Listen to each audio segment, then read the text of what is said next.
আমি আমার লেখা ছোট গল্প মেঘে ঢাকা সূর্য পর্ব ১ পড়ছি।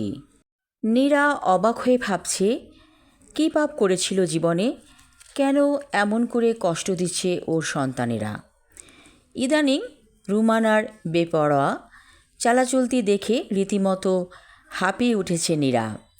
যখন তখন রুমানার বয়ফ্রেন্ড ওকে ডেকে নিয়ে যাচ্ছে। এ কেমন দেশ!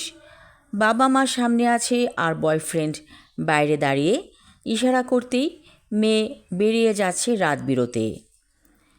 বলে কিনা ডিস্কো ড্যান্স আছে ক্লাবে। আশিক বলল, এসব ভেবে কী লাভ, আমি তো বিদেশে আসতে চাইনি, তুমি জোর করে নিয়ে এলে। কিছুক্ষণ আগে ওদের মেয়ে চলে গেল বড় একটা সুটকেস হাতে নিয়ে, হুমকি দিয়ে গিয়েছে এ ব্যাপারে বাড়াবাড়ি করলে পুলিশে কল দিবে। সব দোষ নীরার। ভালো একটা জব করতো ঢাকাতে, স্বামী আশিকও ব্যবসা করে বেশ ভালো ছিল। শুধু শুধু ইমিগ্রেশন ভিসার জন্য অ্যাপ্লাই করেছিল নীরা। অবলীলায় হয়েও গিয়েছিল ভিসা, আর এতেই কপাল পুড়েছিল নীরার।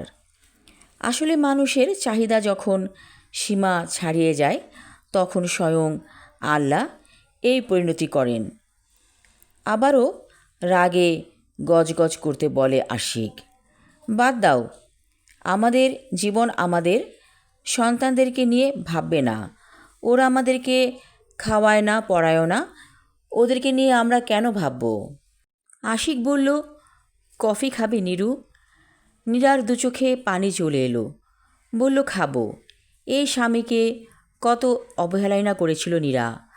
আসলে সরকারি চাকরি করার দম্ভে ওর যেন মাটিতে পা পড়তো না।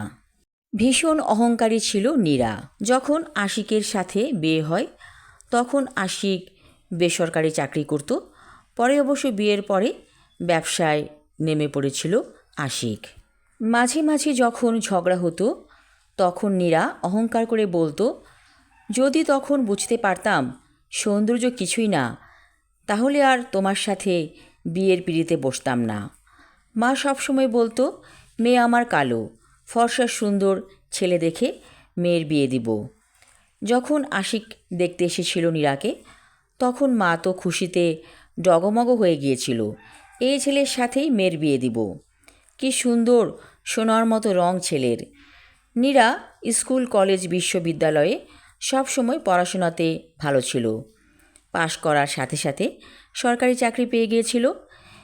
এমনিতে ওর চেহারা মায়াবী, আবার লেখাপড়াতে মেধাবী, তাই আত্মীয় স্বজনদের সবাই ওকে স্নেহ করত এবং সম্মান দেখাতো।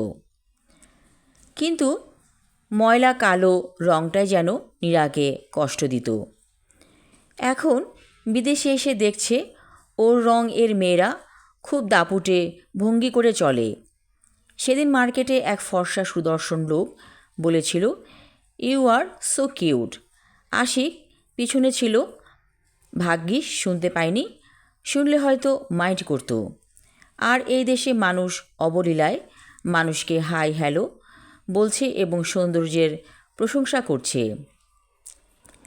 আশিক কাছে এসে বলেছিল, ধলা কি বলেছিল?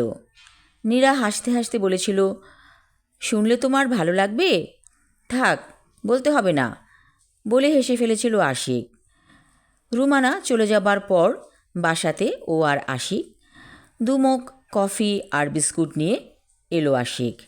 নীরা বলল, আমি আর মেয়ের কথা ভাববো না। আশিক বলল, আমি তো কবেই ভাবনা ছেড়ে দিয়েছি। শোনো, যেই দেশে আমরা বাস করছি সে দেশে সবাই এমন।